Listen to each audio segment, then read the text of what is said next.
Paper is so common you barely notice it, but behind every sheet is a process that transforms raw trees into something smooth enough to write on. It's a craft that's over 2,000 years old, and today, it's done at a massive industrial scale. Paper's story starts in ancient China around 105 AD, when plant fibers like mulberry bark and hemp were soaked, beaten, and pressed into thin sheets.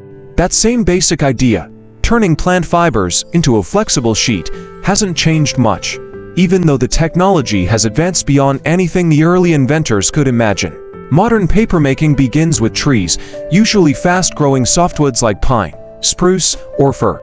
These trees are cut, stripped of bark, and chipped into small, uniform pieces, the perfect size for the next stage. Those wood chips are cooked in a chemical solution to separate cellulose, the fibers that make paper, from lignin, the natural glue that holds wood together. What's left is a wet, fibrous mixture called pulp. Some mills also add recycled paper at this stage, giving old sheets a second life and reducing the need for new trees. The pulp is thoroughly washed to remove leftover lignin, dirt, and chemicals. If bright white paper is needed, it's bleached, often with oxygen or chlorine dioxide, to lighten the fibers while keeping them strong. At this point, the pulp is 99% water, almost like a paper milkshake. The watery pulp is sprayed onto a moving mesh screen, which lets the water drain away, while the fibers start locking together. Huge rollers press out more water, and heated cylinders dry the sheet until it's crisp.